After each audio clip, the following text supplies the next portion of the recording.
Gloire à Jésus, merci Seigneur. Je suis content de faire la réunion ce soir, j'ai une grande joie dans mon cœur. C'est la première fois que je prêche à la salle dans une grande réunion. Alors j'espère que vous allez être avec moi ce soir. Gloire à Dieu.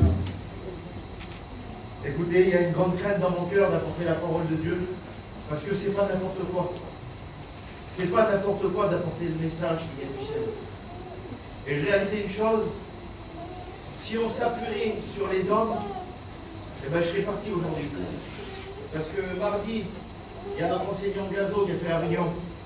Jeudi, ils avons fait la réunion. Vendredi, samedi, on a eu Donald. C'est des hommes qui ont des grands messages, puis c'est des prédicateurs, ça fait longtemps. Et si on s'appuierait sur les hommes, par rapport à ce qui s'est déjà passé, je serais parti de la salle. Mais gloire à Dieu. Parce que je voudrais vous dire une chose, on ne s'appuie pas sur un prédicateur ou sur un serviteur. Mais ce qui compte et ce qui est le plus important, c'est le message qui vient du ciel. Peu importe le messager, ce qui est important, c'est le message qui descend du ciel. Alors j'étais sur ma chaise et je pensais à ça, que ça ne soit pas pour nous une réunion de plus. De dire d'avoir fait notre rôle et d'être venu à la réunion parce qu'on est des chrétiens ce soir. Mais attendons-nous à ce que Jésus nous parle.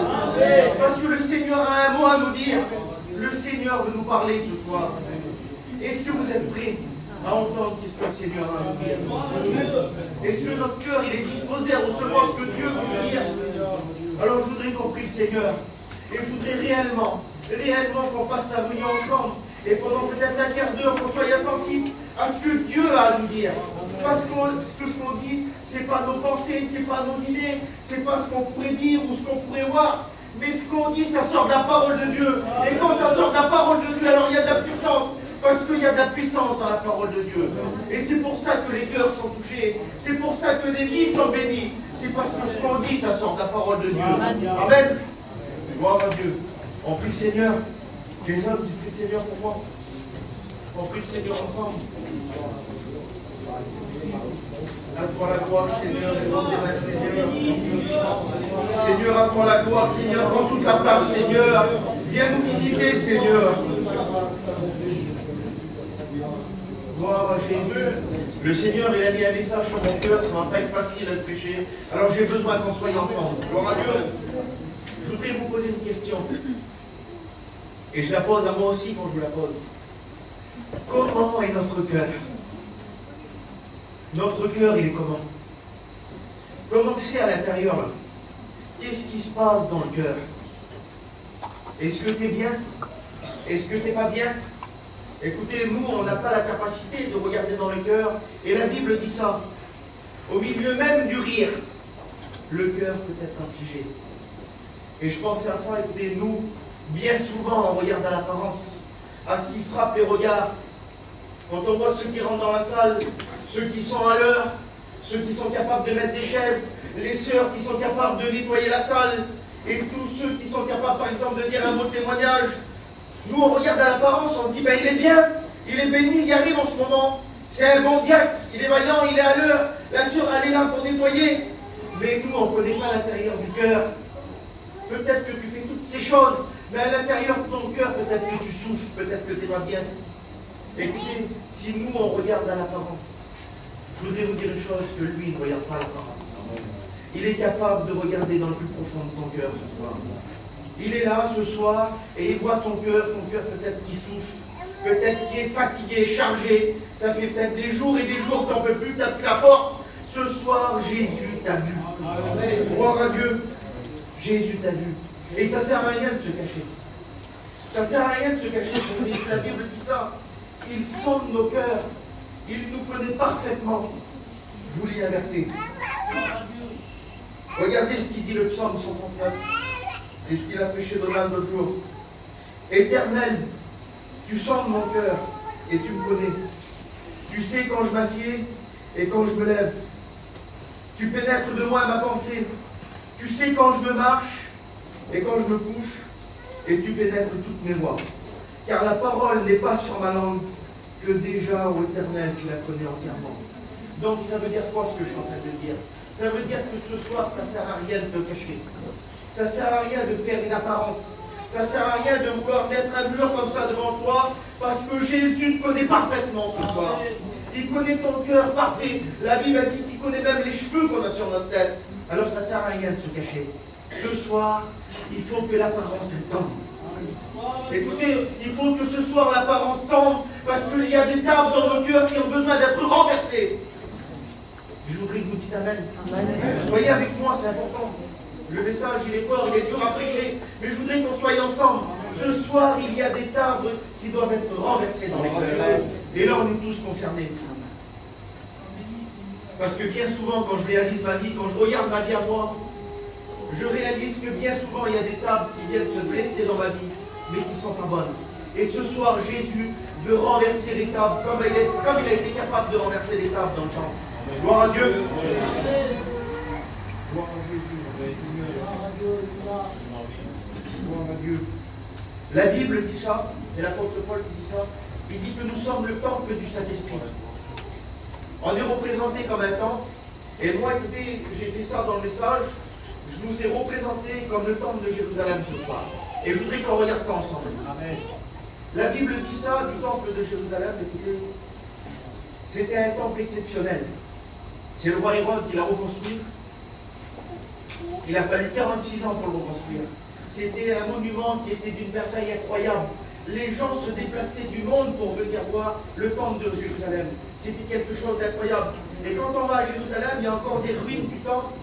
Et il y a des grosses pierres qui sont restées. Rien quand on voit la taille des pierres, on peut imaginer l'importance du temple, comment il était. Et je voudrais vous dire une chose, que de l'extérieur, le temple était merveilleux, mais à l'intérieur, il était encore plus beau. Et ça nous représente à nous. Le jour où c'est qu'on a rencontré le Seigneur, il a tout changé. Il est venu mettre en nous quelque chose de bon. Il a changé notre cœur de pierre, il nous a mis un cœur de chair. Il a mis des valeurs en nous. Et l'intérieur, il était bon.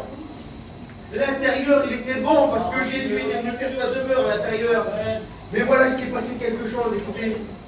C'est vrai qu'au départ, l'extérieur était merveilleuse et l'intérieur était encore plus beau. Mais avec le temps, il s'est passé quelque chose. Écoutez, je ne sais pas comment ça s'est passé, par quelles circonstances, mais il a commencé à rentrer des choses à l'intérieur. Il a commencé à rentrer des choses à l'intérieur du temple. Des choses qui n'avaient pas sa place. Des choses qui n'étaient pas bonnes. Ce n'était pas la place de ces choses de se retrouver à l'intérieur du temple. Il y avait toujours la belle apparence à l'extérieur. Les gens se déplaçaient toujours pour venir voir l'extérieur du temple parce qu'il était merveilleux. Mais à l'intérieur, des choses avaient rentré. Des choses pas bonnes. Seigneur, je vous explique une petite expérience. Quand je me suis marié, j'ai fait un voyage et je suis parti à New York. Je ne sais pas, pour la plupart, il y en a beaucoup qui ont été à New York. Et pour ceux qui n'y ont pas été, écoutez, quand on arrive avec l'avion, tellement que c'est beau, on est en train de voler, on regarde pour le carreau de l'avion là. Si l'avion fait demi-tour et il rentre chez nous, il y en a assez tellement que c'est beau. Et voilà qu'on s'est retrouvés là-bas, nous. Et on s'est retrouvés dans le centre de New York, on était à Times Square. Et tellement que c'était beau, tellement que c'était grand, on n'avait pas les yeux assez grands pour voir qui se rêvait autour de nous. Tout était démesuré, ça brillait de partout, il y avait de lumière de tous les côtés. C'était une merveille. Et nous, on se régalait, on profitait de cette vue-là. C'était impressionnant. Et puis d'un seul coup, comme à New York, il y a des tonnes de petits taxis jaunes là. Il y a des milliers de taxis. Et j'ai fait ça et j'ai arrêté le taxi comme dans les films là. Et puis là, j'ai monté dans le taxi. J'ai voulu lui parler anglais, mais le monsieur, il a vu que j'étais français. Et il a commencé à me parler un petit peu, tout ça, il parlait français, c'était un homme de couleur. Et puis on roulait dans New York et on était la tête par le carreau en train de regarder tellement que c'était beau. Et d'un seul coup, le monsieur, il m'a dit ça. Il dit, vous voyez ce que vous voyez autour de vous là? Il dit, c'est toute la façade. Il dit, ça brille, ça éclate dans les yeux, c'est beau. Mais si vous rentrez à l'intérieur des bâtiments, tout est vide, tout est en miettes, tout est détruit. C'est simplement une façade, mais l'intérieur, il est mort. Et bien souvent, c'est ce qu'on vit. On veut représenter une façade. On veut montrer qu'on est toujours là, qu'on est toujours un bon chrétien. Mais comment qu'il est notre cœur à l'intérieur? Qu'est-ce qui se passe dedans? Qu'est-ce qui se passe à l'intérieur du cœur? Réalise un petit peu, ce soir, il ne faut pas se cacher. Il ne faut pas avoir honte. Il ne faut pas avoir honte de Jésus ce soir. Mais fais tomber ton apparence ce soir. Parce que Jésus veut rentrer dans ton cœur et il veut faire ménage ce soir. Seigneur, à toi la gloire. La Bible nous dit ça. C'est dans Jean 2. Voilà ce qui se trouve à l'intérieur du temple. Écoutez ce qu'a dit la parole de Dieu. À l'intérieur du temple, on peut trouver ça. Il y avait des vendeurs, des changeurs et des personnes qui étaient là pour acheter. Dans le temple de Dieu, à l'intérieur où c'était pur, voilà qu'est-ce qui se retrouve. Et j'ai mis ça comme ça, écoutez. Les vendeurs, c'est ceux qui prennent toute ta place. Et je ne voudrais pas dire des mots sur ce qui prend ta place, mais le Saint-Esprit est capable de parler à ton cœur ce soir. Les changeurs, c'est ceux qui ont échangé la véritable valeur contre les choses du monde. Et les acheteurs, c'est qui alors? Les acheteurs, c'est ceux qui dépendent des vendeurs et des changeurs. C'est ceux qui sont dépendants de ces choses-là. Alors, je n'en dis pas plus, parce que le Saint-Esprit est capable de parler dans ton cœur pour voir qu'est-ce qui a pris la place, pour voir qu'est-ce que tu as changé comme valeur contre les choses du monde et de quoi tu es devenu dépendant. Le Saint-Esprit est en train de parler dans ton cœur.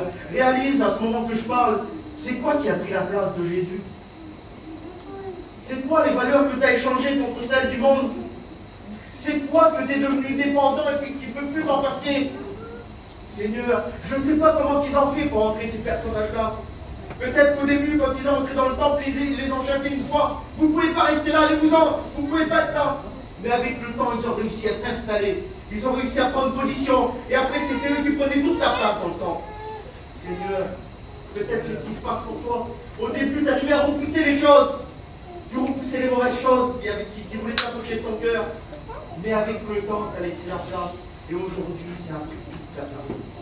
Les vendeurs, les changeurs et les acheteurs sont dans le temple. Comment faire alors? Comment on va faire, Seigneur? Écoutez, gloire à Dieu. Amen. Gloire à Dieu, parce que Jésus est rentré dans le temple. Amen. Écoutez, je le répète, Jésus est rentré dans le temple. Et ce soir, au milieu de nous, Jésus est rentré dans le temple. Il y a le Seigneur qui est présent au milieu de nous. Et il est là et il regarde chacun de nos cœurs. Chacun de nos cœurs, il est en train de les regarder ce soir. Jésus est rentré dans le temple. Et vous savez qu'est-ce que Jésus a fait quand il est rentré dans le temple? Il a vu les vendeurs, il a vu les changeurs, il a vu les acheteurs, tout ce qui est en train de se passer. Et Jésus a renversé les tables et il a touché les doigts. Ce soir, Jésus veut renverser les tables dans ton cœur. Amen. Jésus veut renverser les tables, les choses qui sont là, qui te font du mal, les choses que tu as laissées entrer. Ce soir, Jésus parcourt les cœurs et Jésus veut renverser les tables dans les cœurs. Gloire à Dieu. Amen. Sois béni, Seigneur. La Bible a dit ça. Une fois qu'il les a chassés, il a dit, ma maison sera appelée une maison de prière. Quelle beauté, Seigneur. Ce soir, Jésus chasse les vendeurs. Jésus renverse les tables de ton cœur, ça qui a pris la place. Gloire à Dieu. Amen. Quelle beauté, Seigneur. Est-ce que tu veux que Jésus renverse les tables ce soir? Est-ce que vous voulez que Jésus renverse les tables ce soir? Amen. Le Seigneur, il va le faire ce soir. Je le crois de tout mon cœur que le Seigneur va le faire. Et vous savez ce qu'a dit la parole de Dieu de cet bel édifice, ce qui était à l'extérieur, qui était beau, ce qui nous représente l'apparence. D'un seul coup, les disciples sont passés avec Jésus devant le temple. Ils ont dit, Seigneur, regarde cette belle construction, regarde le temple. Vous savez qu'est-ce que Jésus a dit? Il dit, vous voyez le temple là?